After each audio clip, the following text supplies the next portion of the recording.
Welcome to Chirala local channel. ఈ రోజు ప్రజావేదిక వ్యవస్థాపకులు మరియు చీరాల టీడీపీ సీనియర్ నాయకులు గుమ్మడి యేసరత్నం గారు మన స్టూడియోలో ఉన్నారు. ఆయనతో చర్చిద్దాం. నమస్కారం యేసరత్నం గారు. నమస్కారం. ఎలా ఉన్నారు సార్? బాగానే ఉన్నాను. అంతా happy. Okay sir. Chirala MLA MM Kondaiah గారు ఆయన గెలిచి 8 నెలల కాలం పూర్తి చేసుకున్నారు. ఈ 8 నెలల కాలంలో ఆయన చీరాలలో ఎంతవరకు అభివృద్ధి చేశారని చెప్పవచ్చు? ఓకే, మంచి ప్రశ్న. ఈ రోజున చీరాల నియోజకవర్గం ప్రశాంతంగా అభివృద్ధి జరుగుతుందంటే దానికి కారణం ఎంఎం కొండయ్య గారు. 20 సంవత్సరాలుగా అడకెట్టినటువంటి చీరాలలో అభివృద్ధి కార్యక్రమాలు ముఠా రాజకీయాలతో కుమ్మునాటిలో పాలనా వ్యవస్థ అంతా నిర్వీర్యమైపోయాయి. ఇప్పుడైతే చీరాల నియోజకవర్గంలో ఉన్నటువంటి అన్ని వర్గాల ప్రజలు ఎమ్మెల్యే గారు కొండయ్య గారు కొత్త ఆయన చూడాలి, చూసిన తర్వాత అందరికీ ఒక అవకాశం ఇచ్చాం, ఈయనకు కూడా అవకాశం ఇద్దామని చీరాల ప్రజలు నిర్ణయించుకుని గెలిపించడం జరిగింది.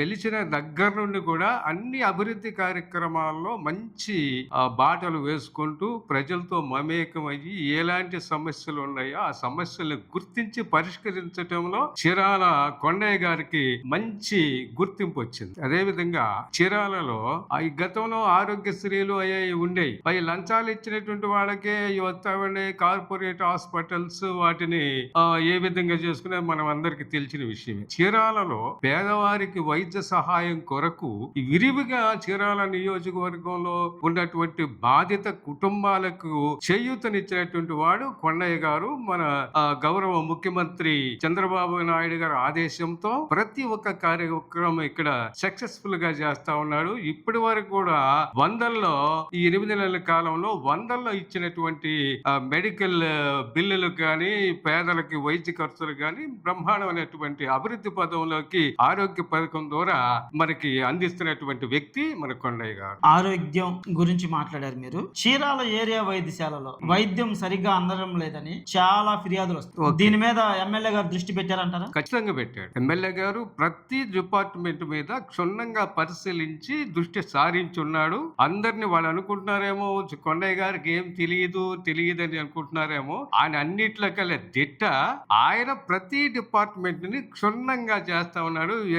చెప్పిన వెంటనే వేగర పడకుండా విధానాల్లో నిశ్చితంగా పరిశీలించి యాక్షన్ తీసుకుంటే సిద్ధంగా ఉన్నాడు. వైద్య ఆరోగ్యమే కాదు, రెవెన్యూ డిపార్ట్మెంట్ గాని, మండల్ డెవలప్మెంట్ డిపార్ట్మెంట్ గాని, ఇరిగేషన్ గాని, డ్రైనేజీ గాని అన్ని శాఖల మీద ఆయన దృష్టి సారించున్నాడు. ముందు అభివృద్ధి పథం ఏందో కొండయ్య గారు మార్క్ తో బయట పెడుతుంది. ఓకే, ఇంకో ప్రశ్న. చీరాలలో ఇసుక విషయంలో చాలా మంది ఇబ్బంది పడుతున్నారు. ఇంకొకటి ఇసుక అందక కార్మికులు అంటే బేల్దారులు కావచ్చు, కార్పెంటర్లు కావచ్చు, ఇంకొక కార్మికులు కావచ్చు చాలా ఇబ్బందులు పడుతున్నారు. చీరాలకు ఇసుక తెప్పించే విషయంలో ఎమ్మెల్యే గారి కృషి అంతవరకు సఫలీకృతం అయింది. ఎమ్మెల్యే గారి కృషి అయితే ఏం చేసిందంటే కొత్త సీసాలో పాత సారాన్న సందర్భంగా ఎవరైతే ఇసుక దోపిడీలు చేసి ఇసుకని ప్రజలకు అందకుండా వ్యవస్థనంతా నిర్వీర్యం చేశారో చోకాళ్ళ ఎమ్మెల్యే గారు గెలిచిన తర్వాత కొంతమంది నాయకులు ఆ విధంగా ఆయన దగ్గరకు వచ్చి చుట్టూ చేరి ఇలాంటి తప్పుడు ప్రచారం చేస్తా ఉన్నారు. కనుక ఎమ్మెల్యే గారు పేదల పక్షపాతి, మరి భవన కార్మికులు కావచ్చు, లేకపోతే కొత్తగా ఇల్లు కట్టుకునేవాడు కావచ్చు, ఇసుక మాత్రం అందించడానికి సిద్ధంగా ఉంది. ఆయన చుట్టూ ఒక క్వార్టరీ చేరింది. కనుక మాలాంటి వాళ్ళందరూ కూడా సలహాలు ఇస్తూ ఉన్నాం. మంచి ఎవరు ఎక్కడ ఉండాలి అనేది, ఇసుక ఏ విధంగా ప్రజలకు అందాలి అనే దానికోసం పరిశీలిస్తూ ఉన్నాడు. త్వరలోనే ఎమ్మెల్యే గారు అలాంటి నిర్ణయం తీసుకుంటాడు. ఓకే, ఎమ్మెల్యే గారు మంచి అభివృద్ధి కార్యక్రమాలు చేస్తున్నారు, చాలా చక్కగా పరిపాలన చేస్తున్నారని మీరు చెప్తున్నారు. ఓకే, ఇదే ఇసుక విషయంలో ఎమ్మెల్యే గారికి బాపట్ల పార్లమెంట్ ఎంపీ గారి మధ్య విభేదాలు ఉన్నాయని ప్రచారం జరుగుతుంది. అవన్నీ అపోహలు మాత్రమే. ఇద్దరు ఒక పార్టీలు, ఇద్దరు కొత్త వ్యక్తులు. ఆయన ఐపీఎస్, ఈయన బిజినెస్ మ్యాన్ గా అభివృద్ధి చెందిన వ్యక్తి. ఈ రెండు ఎప్పుడైనా చట్టానికి అనుగుణంగానే ఉంటాయే తప్ప వేరుగా ఉండవు. ఇలాంటి క్రియేట్ చేయడానికి వచ్చినటువంటి కొంతమంది ఇలాంటి అపోహాలు సృష్టించడానికి ప్రయత్నం చేస్తున్నారే కానీ ఎమ్మెల్యే గారి తరపు ఎంపీ గారి మీద అసహనం గానీ ఎంపీ గారికి ఎమ్మెల్యే తరపు అసహనం గానీ ఏమీ లేదు. ఇద్దరు ఒక పార్టీలో ఉన్నారు కాబట్టి వాళ్ళ అభిప్రాయాలు ఒకటే కాబట్టి వేరుగా ఆలోచించడానికి అసలు అవకాశం లేదు. ఎవరన్నా కల్పిస్తే అది అలా అపోహలు మాత్రమే. ఓకే సార్, ఇంకొకటి ఈ మధ్య రీసెంట్ గా జిల్లా కలెక్టర్ గారు కుందేరు వాగుని అభివృద్ధి చేయండి, కొలతలు వేయండి, డెవలప్మెంట్ కోసం చర్యలు ఇమీడియట్ గా తీసుకోమని అధికారులకు సూచించారు. దీంట్లో ఎమ్మెల్యే గారి పాత్ర ఎంత ఉంది? పూర్తిగా చీరాల నియోజకవర్గం ప్రజలకి కుందేరు ఆధునీకరణ ఆయన ఇచ్చిన హామీల్లో నెరవేర్పు ఇదొకటి. ముఖ్యమంత్రి గారి దగ్గరికి కుందేరు విషయాన్ని అనేక మార్లు తీసుకుని వెళ్లి ముఖ్యమంత్రిగా గెలవకు ముందే చీరాల్లో మీటింగ్ పెట్టినప్పుడు కుందేరు సమస్యని ముఖ్యమంత్రి గారి ద్వారా చెప్పించి ఆ కుందేరు సమస్యను పరిష్కరించడానికి నిన్న కలెక్టర్ గారు రివ్యూ పెట్టి సమస్యలన్నిటి కూడా ఎక్కడైతే మీరు ఎంక్రోచ్మెంట్ లో ఉన్నాయో తీసివేయండి, ఎవరన్నా పక్క కట్టడాలు కడితే వాళ్ళకి నోటీసులు ఇవ్వండి, ఎట్టేం వెళ్ళలేరు కనుక ఆ పనిలో నిమగ్నం చెప్పని చెప్పటంలో పాత్ర మన కొండయ్య గారికి ఆయన చేసిన కృషి వల్లే ఇది ఒక చీరాల ప్రజలకు వరం లాంటి కుందేరు ఆధునీకరణ. ఇది కొండయ్య గారి చొరవ తీసుకుని చేసినటువంటి ఈ కార్యక్రమం. ఆయన చెప్పాడు ప్రజలకి తాగునీరు సమస్య, డ్రైనేజ్ సమస్య, సాగునీరు సమస్య ఉంటాకి వీల్లేదు. అదే విధంగా పేద ప్రజలు ఏదన్నా డ్రైనేజ్ వ్యవస్థ అస్తవ్యస్తంగా ఉంది, ఈ డ్రైనేజ్ వ్యవస్థను కూడా పక్షాన చేసి పారుదల కల్పించడానికి కుందేరుకి అభివృద్ధి కార్యక్రమంలో భాగంగానే ఉంటుందని చెప్పాడు. కుందేరులో ఉన్నటువంటి అక్రమాలు కట్టడాలు, అక్రమ ఈ డైయింగ్ ఇవన్నీ కూడా తీసేసి ఆరోగ్యవంతమైనటువంటి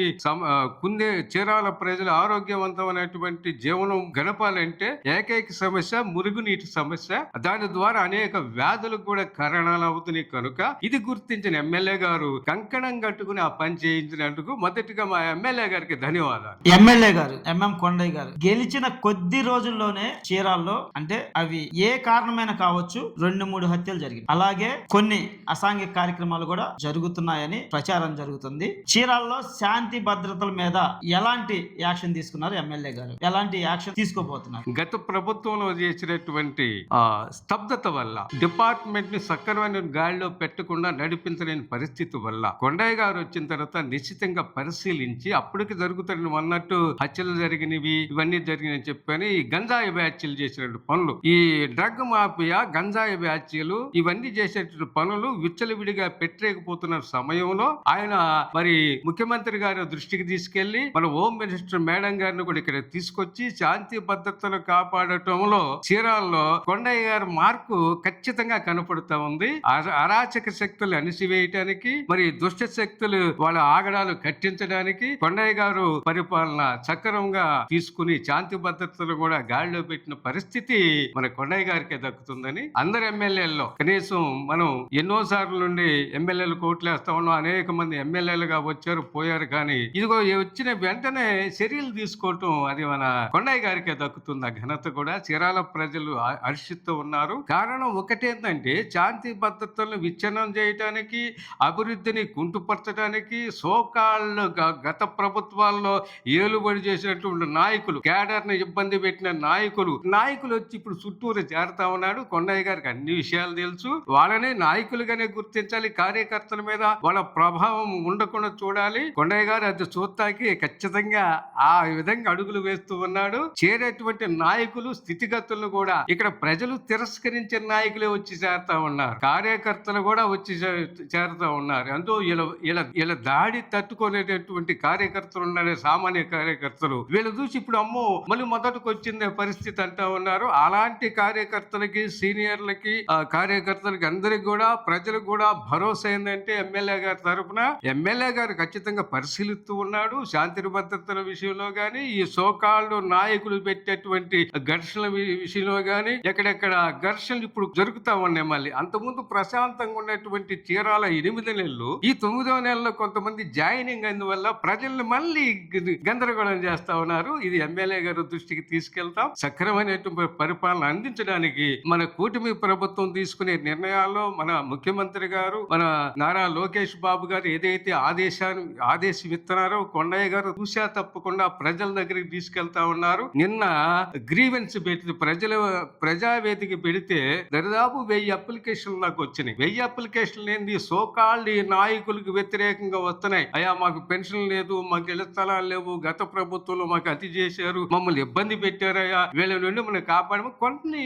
వినతులు వచ్చున్నాయి. అవన్నీ కూడా ఈ సెషన్స్ అయిపోయిన తర్వాత కొండయ్య గారు మరి నియోజకవర్గంలో మందరినీ ఒక గుణం కలిగినటువంటి నాయకులను తీసుకుని పరిశీలించి పరిష్కరిస్తారని చెప్పి నమ్ముతున్నాం. ఓకే సార్, మీరు ముఖ్యమంత్రి గారి ఆదేశాలు సూచనల మేరకు ఎమ్మెల్యే కొండయ్య గారు చాలా చక్కగా చీరాల్లో పరిపాలన కొనసాగిస్తున్నారని చెప్తున్నారు. అయితే మద్యం విషయంలో చాలా గందరగోళ పరిస్థితులు ఉన్న చీరాల్లో బెల్ట్ షాపులు విచ్చలవిడిగా ఎక్కడ పడితే అక్కడ మద్యం అమ్ముతున్నారు. అది కూడా 50 రూపాయలు అదనంగా బెల్ట్ షాపులు పెట్టి అమ్ముతున్నారు. దీంట్లో ఎమ్మెల్యే గారు విఫలమయ్యారని చెప్పొచ్చు. ఎందుకంటే స్వయంగా ముఖ్యమంత్రి గారు కలెక్టర్లకు కూడా ఆదేశాలు ఇచ్చారు. ఎక్కడ బెల్ట్ షాపులు ఉన్నా ఊరుకునేది లేదు, బెల్ట్ పెడితే తాట తీస్తాం అనే ఆదేశాలు ఇచ్చారు. దీని మీద మీరేం చెప్పదలుచుకున్నారు? ఖచ్చితంగా ఎమ్మెల్యే గారు మద్యం షాపులు బెల్ట్ షాపులు అరికట్టలు విఫలం అవ్వలేదు. ఆయన ఇవన్నీ ఎంక్వైరీ చేస్తూ ఉన్నారు. ఈ బెల్ట్ షాపులు నిర్వహించుకుంటానికి ప్రయత్నాలు చేసే వాళ్ళే పార్టీలో చేరుతున్నారని తెలిసింది.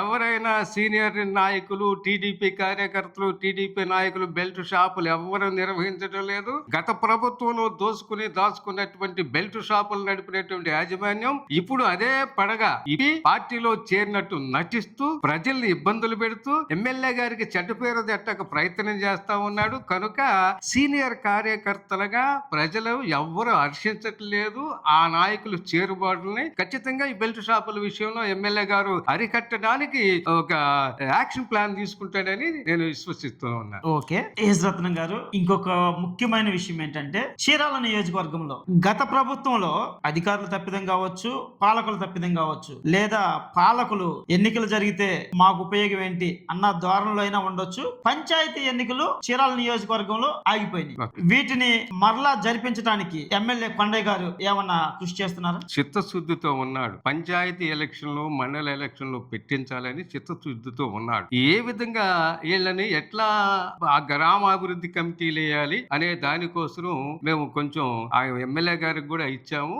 గ్రామాభివృద్ధి కమిటీలు వేద్దాము ఎవరికి ఇది లేకుండా, తద్వారా మంచి నాయకుల్ని ఎంపిక చేసుకుని గ్రామంలో వార్డు మెంబర్ నుండి పంచాయతీ దాకా మరి మండల ఎంపీటీసీల దాకా మంచి ప్రజలకు ఉపయోగపడేటువంటి నాయకుల్ని ఎన్నుకుందామని చెప్పని గ్రామాభివృద్ధి కమిటీలు వేయటానికి సిద్ధంగా ఉన్నాడు ఎమ్మెల్యే గారు. వీటి మీద అనేక రకాలుగా సాధన చేస్తా ఉన్నారు. వచ్చిపోయే వాళ్ళకి చేరే వాళ్ళకి ఏందని ఆలోచిస్తూ కొంతమంది ప్రచారం కూడా జరుగుతుంది. చేరినటువంటి వ్యక్తులు ఎమ్మెల్యే గారు మాకు అప్పగిచ్చాడు, మేమే నాయకులు, ఇక్కడ మేమే పంచాయతీ ప్రెసిడెంట్లు అవుతాం, మేమే ఎంపీలు అవుతాం, అవన్నీ కలబొల్లి మాటలు ప్రజలు గమనిస్తూ ఉన్నారు. ఎమ్మెల్యే గారు ఒక ఆలోచన చేస్తున్నాడు. చక్కని ఆరోగ్యవంతమైన పంచాయతీని ఎలక్షన్ బాడీని నిర్మించడానికి ఆలోచన చేస్తూ ఉన్నాడు. ఎమ్మెల్యే గారి ఆలోచనలో అన్ని కూడా భవిష్యత్ అభివృద్ధి కార్యక్రమాలే గాని అనాలోచిత నిర్ణయాలు ఎప్పటికీ ఉండవని చెప్పని విశ్వసిస్తూ ఉన్నాం. సార్, చాలా చక్కగా పరిపాలన జరుగుతుందని చెప్పారు ఈ 8 నెలల్లో. అలాగే ఈ 5 ఏళ్లు కూడా